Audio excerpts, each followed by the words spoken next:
그들이 예루살렘에 가까이 가서 감난산 벳박에 이르렀을 때에 예수께서 두 제자를 보내시며 이르시되 너희는 맞은편 마을로 가라. 그리하면 곧 매인 나귀와 나귀 새끼가 함께 있는 것을 보리니 풀어 내게로 끌고 오라.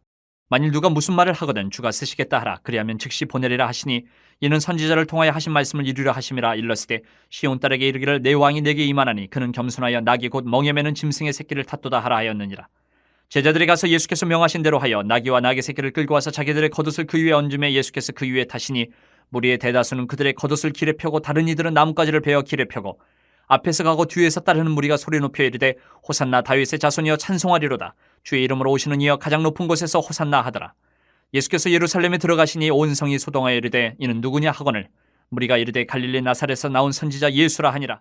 오늘 우리가 함께 교독한 이 사건은 예수님께서 십자가를 감당하시기 위해서 예루살렘으로 가시는 입성하시는 과정의 모습을 기록해 놓은 말씀입니다. 오늘 이 예루살렘 입성은 이전에도 몇 차례 예루살렘에 가신 적이 있어요. 제자들하고. 그런데 그 예루살렘에 가셨던 것과는 성격 자체가 다른 예루살렘의 입성입니다. 다 잘 알고 계시지만 십자가, 마지막 이제 십자가를 지시고 대속하시기 위해서 가시는 길인데, 하지만 이 사실을 알고 있는 사람은 그 당시에 없었어요.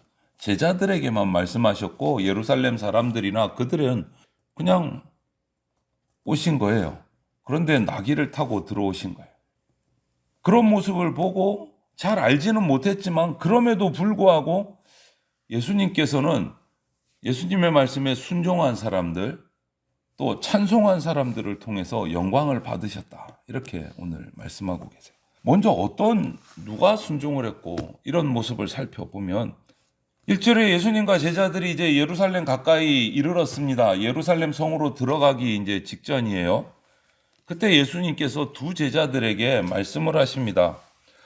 맞은편 마을로 가서 거기 가면 나귀 새끼와 나귀가 묶여 있을 텐데 그것을 풀어서 끌고 오라. 이렇게 말씀을 하세요. 아마도 누군지는 모르지만 그 나귀 주인하고는 미리 얘기가 안 된 상태였을 겁니다.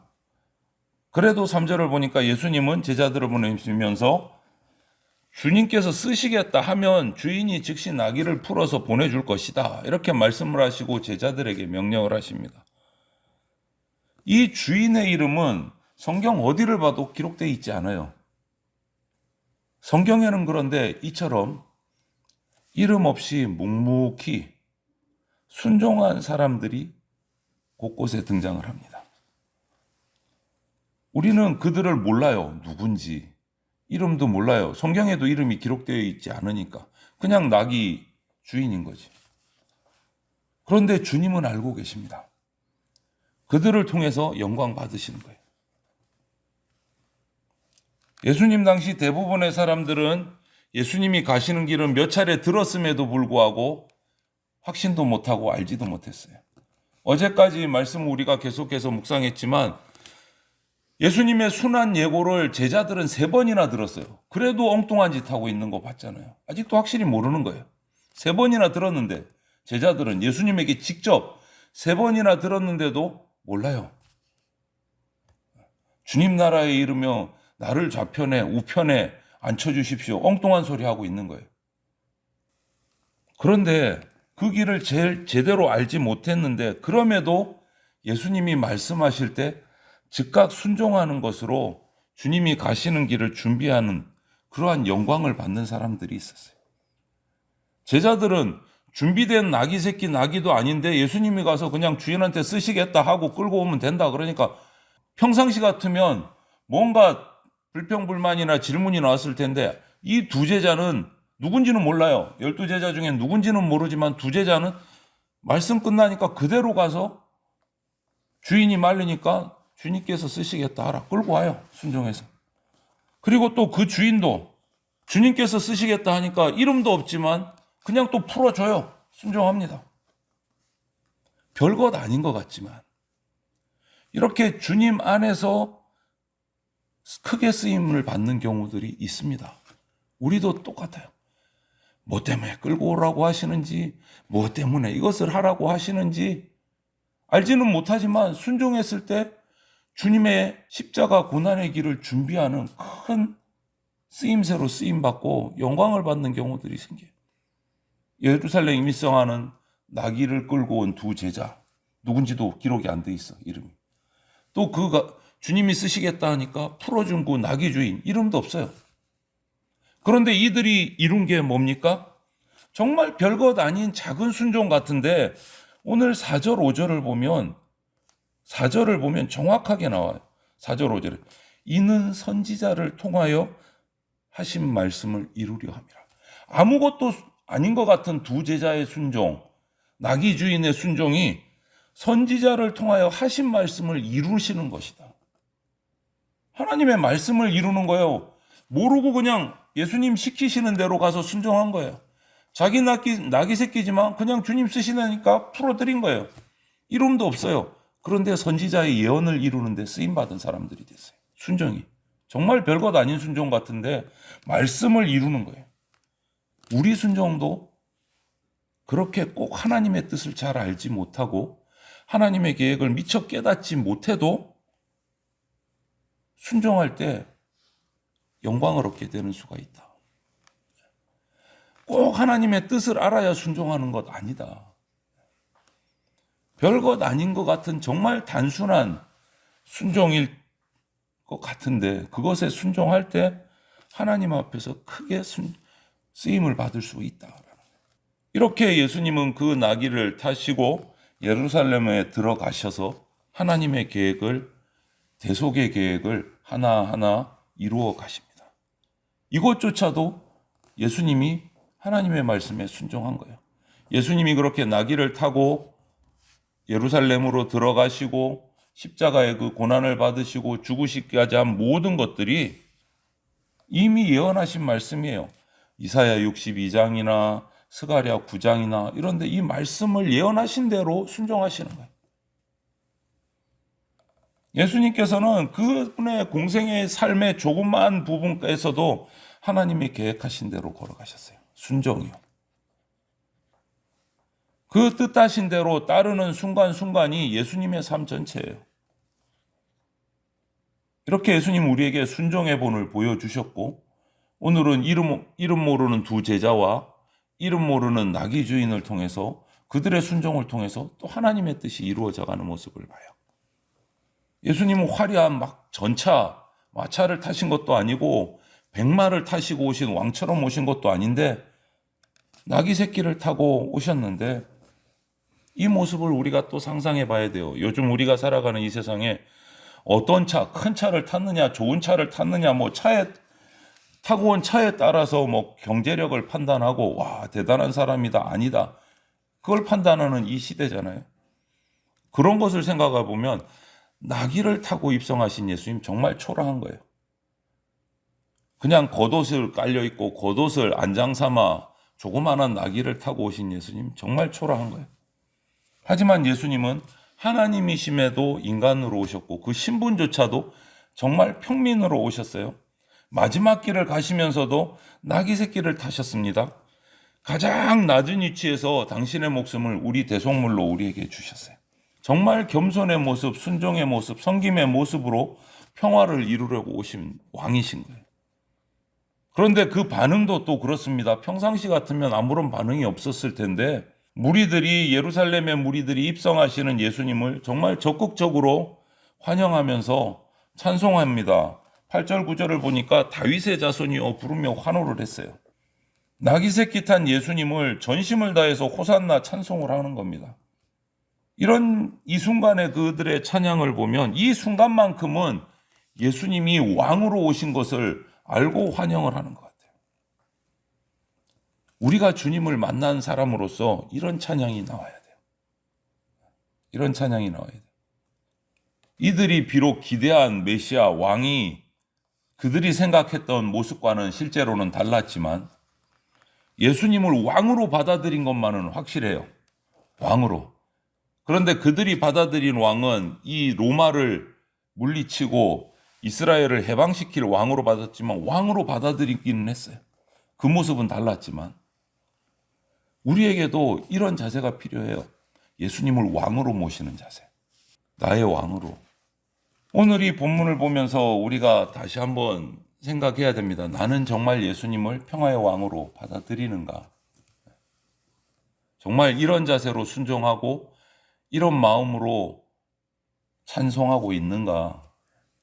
옛날 일을 우리나라에 있었던 한 사건을 살펴보면 2010년에 인터넷에 정말 뜨거운 사진 한 장이 떴어요. 길바닥에 앉아서 불경을 읽고 있는 승려 머리 위에 손을 얹고 안수기도 하는 전도자의 사진이 올라서 한번 난리가 난 적이 있습니다. 또 그 같은 해에 서울에 있는 봉은사라는 사찰에서 그 사찰 안으로 들어가서 탑을 돌면서 기도하면서 땅밟기를 하는 기독교인들의 모습이 뉴스에 뜨기도 했어요. 기억하시는 분 계실지 모르겠지만 그 결과 많은 사람들이 기독교인들이 이렇게 공격적으로 전도하는 것을 무례하다라고 비판을 하고 엄청난 비난을 받았던 적이 있습니다. 교회가. 과연 이런 전도 방법이 타당한가, 적절한가, 맞는 전도 방식인가?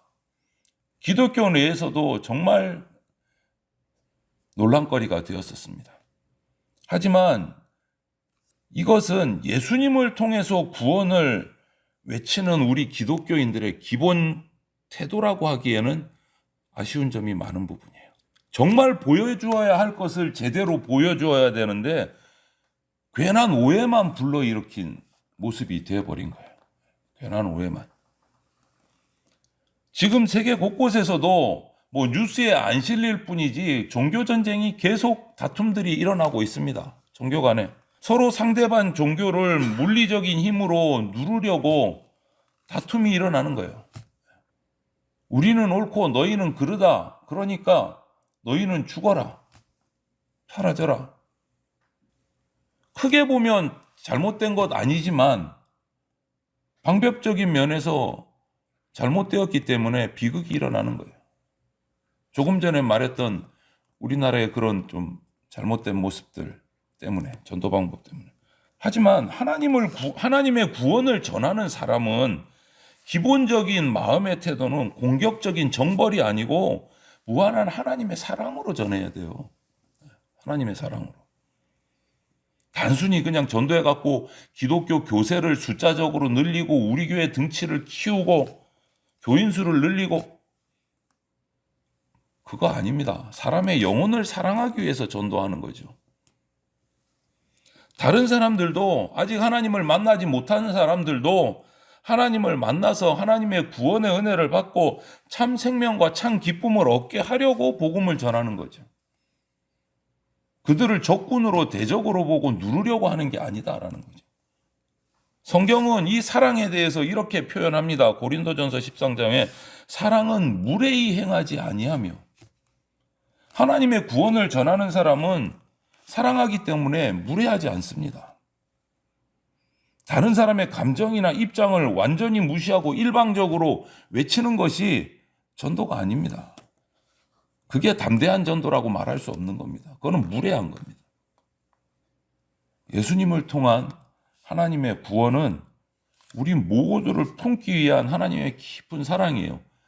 예수님이 그렇게 전도 못하셨을까요? 능력도 있으신 분이십니다. 하나님이십니다. 엄청난 기적들을 행하셨습니다. 이스라엘과 전 세계를 말씀 하나로 천군 천사를 통해서 누르고 전부 다 하나님 믿게 하실 수도 있습니다. 그런데 그렇게 하지 않으셨어요.